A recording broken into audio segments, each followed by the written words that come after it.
5 on Your Side at 10 starts now. Tragedy on the Big River. The warning tonight from first responders on river risks after a father drowns. People don't heed the warnings.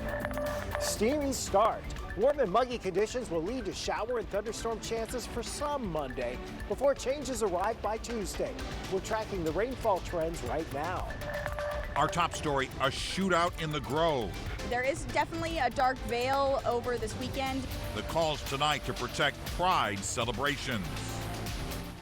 Good evening, I'm Mike Bush. What started as a Pride celebration turned chaotic. There was gunfire, and now 2 women are in custody. 5 on Your Side's Annie Krall is live in the Grove, where a curfew will go into effect within the hour for some popular bars. Annie. Mike, just in the last 5 minutes, we've seen at least 24 police units driving up and coming over to this Manchester Avenue, heading towards the South Sarah Avenue spot. You can see right here, we have a police car pulling up right next to me. But we have announced that we've heard from the mayor, it's Rehab, it's Handlebar, it's Just John. All of those bars in the Grove are having a curfew at 11 p.m. tonight. That's less than an hour away. And we heard from Mayor Kara Spencer that if you want to celebrate in the Grove tonight, leave your guns at home. By all means, I don't want somebody to get shot and killed in front of my bar. Around 1:30 a.m. Sunday morning, St. Louis Metro police officers patrolling the Grove watched a fight near Manchester Avenue and Sarah Street turn into an exchange of gunfire. We have a protocol that goes in place if there's a gunshot anywhere, if there's a mention of a gun. Especially frustrating for Rehab Bar and Grill owner Chad Fox, who had 12 off-duty officers wanding everyone who came in on Saturday night. If there's a mention of any fights or anything going on, if we see a fight going on, we shut down. My officers come to the doors, they secure the building, basically. The shooting happened right outside Rehab. Witnesses said a 34-year-old woman shot another woman in the leg. Then a 22-year-old woman fired back in retaliation, striking the 34-year-old in the back. The younger woman tried to run away but was arrested. Just last weekend, a man was shot and injured in the same area. The stuff that happened in the street had nothing to do with anything that was going on in the Grove. Both guns were recovered at the scene, and the 2 women who were shot were taken to the hospital. Yet it's tough to hear about for some Pride visitors. We want to celebrate everyone, loving whoever they want to love, but there is definitely a dark veil over this weekend, and everyone wants to make sure that they're safe this weekend. SLMPD met with stakeholders in the Grove to discuss public safety multiple times leading up to Sunday. It is interesting that a shooting happened the same weekend that the street was not closed down, and that is not normal during Pride weekend, so it is frustrating. Fox telling us they wanted to partially close down Manchester, but it would cost up to $60,000. So it's very costly, and you have to have insurance, and somebody has to take that insurance on their own to shut the streets down. And police saying in a statement, quote, unfortunately, because this was not a secured or formally permitted event, our ability to manage crowd size, ensure adequate resources, and enforce safety measures was limited. Mayor Kara Spencer said that she's already reached out to a number of different Grove's business owners, speaking with them about how to make improvements to Pride for next year. Reporting live in the Grove, Annie Krall, 5 on Your Side. Developing tonight, 2 firefighters are dead after they were ambushed by a sniper while battling a wildfire in Idaho. This happened this afternoon on a mountain near Coeur d'Alene. As crews worked to contain a brush fire, someone began shooting, targeting both first responders and civilians. The gunfire continued for hours. Authorities say it's still unclear how many more victims there may be. The search for the shooter in rugged terrain is still active tonight. They are not, at this point in time, showing any evidence of wanting to surrender. So as soon as somebody has a clear shot, I encourage them to take that shot and neutralize the threat. There is a shelter-in-place order for everyone in the area. The 4th of July is now just days away, and it looks like we might have to deal with some scattered storms way ahead of the holiday. Chief Meteorologist Scott Connell joins us now with the weather impact forecast. And I think scattered is the opportune word here. It's the most important word. We're not looking for widespread, significant thunderstorms across our area. That doesn't look like it's going to happen. Flights are coming and going tonight out at Lambert.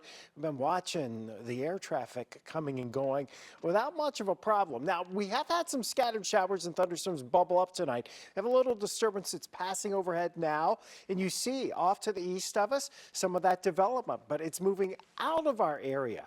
Then you look back to the south and southwest, and we have some more rain. It's starting to fall apart and weaken as you go down into Reynolds County. Those were strong thunderstorms that met through Springfield and Branson earlier, cooled them way down.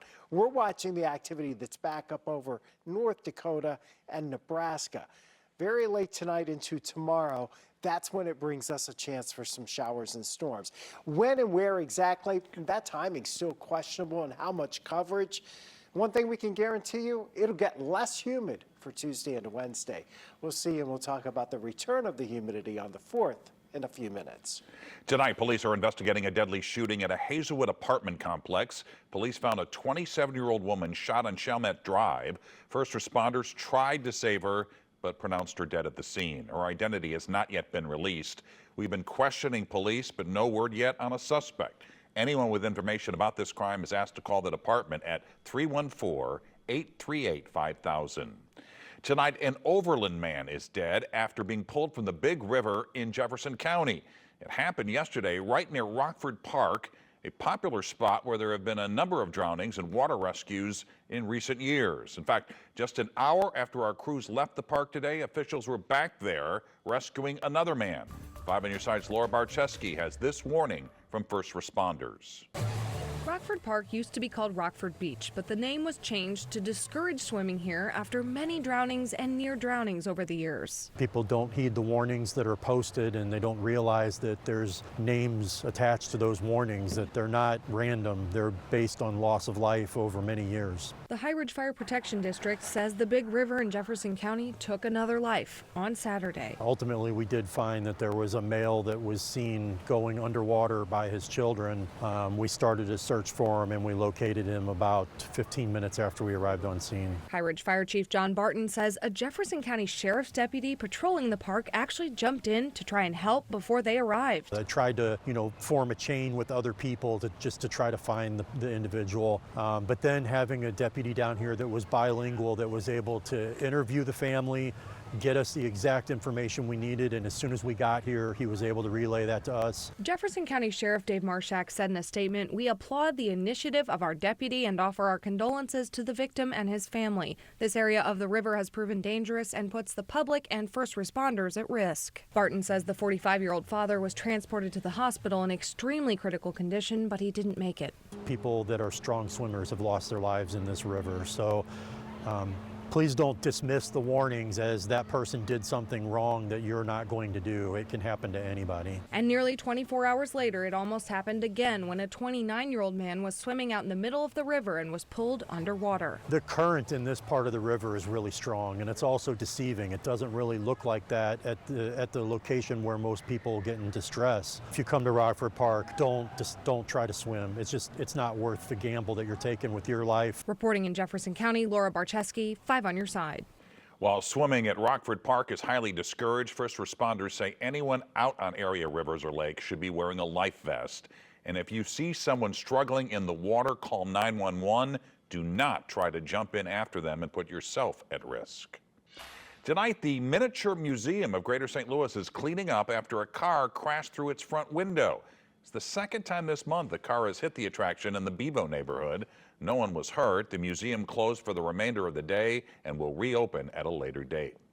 Tonight, time is running out for seniors to apply for a property tax freeze in St. Louis County. The deadline is tomorrow. Any homeowner 62 years or older can apply on the county's website. You'll need to provide proof of identity, age, property ownership, and identification, along with proof of Missouri residency. If you need help with your application, walk-ins are being accepted at the Crossings at Northwest and St. Anne. Tomorrow's hours will be extended from 8 in the morning until 8 p.m. Well, today, thousands filled downtown St. Louis for this year's Grand Pride Parade. Pride Fest brings in nearly 300,000 people every year. Hundreds of businesses and organizations line the streets for the festival. This was the first year visitors had to pay to get into the event. Organizers say the change isn't stopping people from coming together. I think we had more people yesterday than we have in previous years because I think people want to come out and celebrate. Yeah. Because there's a lot going on negatively wise, and people just want to be out loud and proud and show, like I said in the 80s, we're here, we're queer, get used to it. In case you missed it, you can watch the whole parade on our 5+ streaming app. You can watch for free on your Roku, Apple, Fire, or Samsung TV. From prison to purpose, an ex-felon's second chance to help others get a second chance. That he needed to make a change, and he began to walk in that change and make a difference. How he's making a difference and rewriting his legacy. I wanted to do good. We'll get a break from this air you can wear as we head towards Tuesday, but that thick humidity builds back in as you're putting on the red, white, and blue for the 4th. All the changes as we head toward the big weekend in just 6 minutes.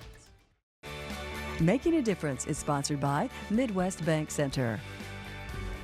There's a man in St. Louis whose name used to mean trouble. Now it means something entirely different. In tonight's Making a Difference report, how one father's second chance became hundreds of second chances. Always good to see you, Mr. No doubt, Yes, no sir, doubt. yes. At a St. Louis barbershop, the cuts are close and the connections closer. Barbershop always have been our sacred place, man. But today, it's not just a fresh cut these men are leaving with. It's a challenge and maybe a second chance. How's everybody doing? What's up, brothers? How's everybody doing? Because sitting in the center of it all is Reginald Slaughter. It's hard, man. It's really hard. A man once known for trouble, now better known for turning it around. He became highly aware that he needed to make a change, and he began to walk in that change and make a difference. How you doing? Yes, sir. Thank you. Reginald Slaughter's second chance didn't come in a flash. It came in the silence that follows heartbreak. And the second time I was in prison, I lost my mother, who always believed that I could do something more than go to prison. So it flipped the script in something in me. He served time for selling drugs, but the harder part came after getting out. He wanted to be in his daughter's life, but her mother wasn't so sure. I was still a little rough around the edges. I had, in the streets, so she didn't want no parts of that, right? You do not know what to expect from one day to the next. That's when he heard about a 6-week parenting program at the Fathers and Family Support Center. What about the people that's in your life? What he thought would teach him how to be a better dad ended up teaching him how to be a better person. They talk to you about your childhood, who raised you, your relationship with your mother, your relationship with your father, the lessons you learned, what it is to be a man. It didn't just change his outlook, it changed his outcome. When people change. Because once Reginald stopped running from his past, he started walking toward his purpose. He was willing to be a responsible man in the community. He was willing to work on himself and continue to grow. He went from student to volunteer to full-time employee. He's now the support center's community outreach coordinator. And with new recruits, his criminal record isn't a liability, it's his credential. Hey man, I'm an ex-felon. The program was created by an ex-felon. But you're a father most of all, and that's important. It's how he reached Marvin Davis, a young man drifting who only needed someone to draw a line. It's his loyalty, it's his dedication, and it's his spirit on the community, and plus being an active father. Marvin went through the program, rebuilt his life. He's now a full-time dad and makes a living making people laugh as a full-time comedian. She said, Father God, bless his license plates, that when the police get behind him, allow the letters to scramble. Marvin's set ends with laughter. I said, Pastor, I still need my gas money. But his story started with someone who believed in him. He's one of my mentors. He is one of my mentors. How the children doing, man? Children are doing good, getting bigger. These days, Mr. Slaughter in the streets, as he's known, hopes to lift men up, not lead them astray. Hey, brother, have you heard about Father Support Center, man? He's not trying to outrun his past. He's rewriting it. That's the greatest feeling in the world for me. I have a life that's really productive in my own community that I once was a problem in, and now I'm a part of the solution. He said the best barbershop in the city, baby. I said, okay. The best barbershops offer more than a cut. They offer wisdom. We got to do it because we men and human beings that love our children. And on this day, it was delivered by a man who proves every day that your worst chapter doesn't have to be your last. And Marvin Davis, that comedian Reginald mentored, He was named the Support Center's Father of the Year and threw out the first pitch at a Cardinals game. And a reminder, if you know someone making a difference for others, let me know by email at mbush@ksdk.com. Okay, we are following some breaking news just into the newsroom. St. Louis police tell us an officer is injured after fights broke out in the Grove neighborhood. Now, this happened at the same intersection where two women got into a shootout last night. Right now, police are ordering everyone, including our crews, to leave Manchester Avenue. You saw Annie crawl at the top of our newscast. Right there on Manchester Avenue. Mayor Kara Spencer, you'll remember, put a curfew in place for the area following last night's shooting. We'll continue to follow the story and bring you updates both on air, online, and on 5+. Chief Meteorologist Scott Connell joined us now with the weather impact forecast. People looking towards the 4th of July, and I guess we might get some rain before then, right? We might get a little bit of rain tonight, tomorrow, but then it looks like it's mainly dry weather as we push our way towards the 4th of July. We say dry, but if you're running around outside come Friday into Saturday into Sunday, you won't be, because, you know, it's that air you can wear coming right back at us as the humidity. We only get breaks for short amount of time this time of year. All right, you're looking out at Lambert tonight. The flights have been coming and going, and there's a lot of them across the bi-state region, across the country, as we're leading into this 4th of July weekend. A lot of people on vacation, either coming back tonight or heading out, for that matter. Look at the storms down in southwest Missouri. That was quite the complex, but it dropped more south than moving east. What's left of that sliding now down across Reynolds County into parts of Iron County. A little bit of moisture there. There's been some scattered showers and storms east of St. Louis trying to develop. The actual front getting into northwest Missouri tonight, while there are more showers and some rumbles of thunder back here across parts of North Dakota and into Nebraska. This is the area we'll watch to see what happens overnight as it gets closer to St. Louis, if it'll inspire any activity as we head towards daybreak. Odds are there's not going to be a lot during the overnight hours for most of us, unlike last night when things flared up a bit. Now, what's out there at the moment tends to be diminishing, so we're not very excited about our rain chances overnight. For that matter, we're not very excited about the rain chances for tomorrow. The front's going to be pressing in here, and even though we get some sunshine and we heat into the mid to upper 80s, the chances for showers and thunderstorms, they'll be scattered. And it looks like the opportunity for severe weather, more likely than not, is off to the south and east of us and won't be a big deal around our area since the front's already sliding through. We'll keep our eyes on it, but right now there's not even a guarantee there'll be rain around here tomorrow. Certainly not everywhere. 79 degrees, it's still warm. It's still muggy, that 2.71. We did sneak up to 84 degrees. It was so comfortable this morning with those rain clouds overhead, or at least clouds from the rain. Just a trace, though, at Lambert. Tonight, we drop into the 60s to around 70 degrees. Maybe a shower. It would be a spot shower tomorrow, a chance for a shower storm. Think there's a chance probably early in the morning, and then another chance as we head towards 5 o'clock. Your 7-day forecast at this point brings the humidity back as we head into Thursday afternoon, Thursday night, taking it right into the weekend. And as it does so into the weekend, we'll find those temperatures climbing back into the low and mid 90s. It's time to go on the move. I'm Paul Cook, your traffic guy from Today in St. Louis. Okay, few traffic control methods are more misunderstood and frustrating than the roundabout. But here's one, the zipper merge. The zipper merge technique is often misunderstood because it's relatively new to many drivers. Missouri only began promoting it in 2016, even though it was first used in Minnesota more than 20 years ago. When done correctly, and where a lane is closed, the zipper merge can reduce the amount of time drivers are waiting to merge. So let's tackle the zipper merge technique. When traffic is heavy or stopped, you pull right up to that closed lane, and then drivers take turns merging, just like a zipper. The key is use it only when traffic is heavy. If traffic is light, MoDOT recommends to just go ahead and merge early.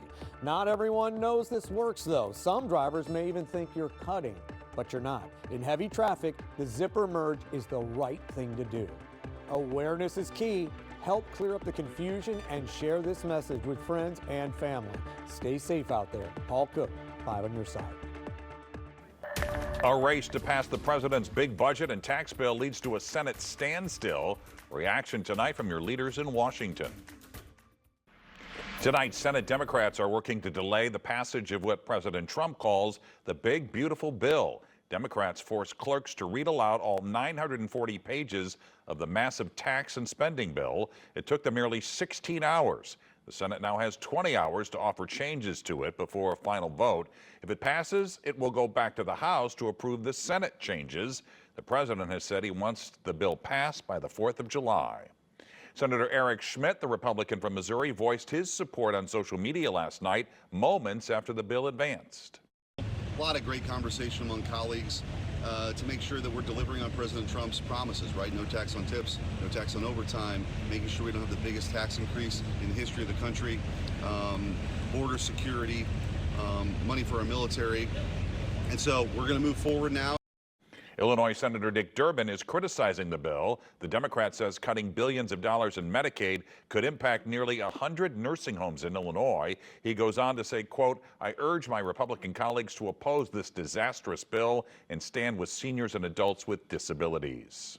A surprise announcement today from one of the 2 Republicans who voted against the bill. North Carolina Senator Tom Tillis announced he won't seek re-election. His vote drew online attacks from President Trump, saying he would meet with potential primary challengers. Tillis's departure opens the door for a key battleground state race in the 2026 midterms. Some fiery festivities. See how one town broke a Show Me State record with a bang.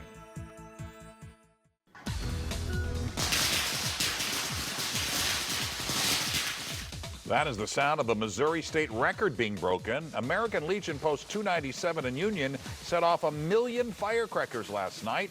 The event was free for anyone and featured an ice cream and hot dog eating contest. The 11-year-old boy who won the ice cream eating contest got to set off the firecrackers as a prize. And there you have it, 5 on your side at 10. We're always streaming on 5+.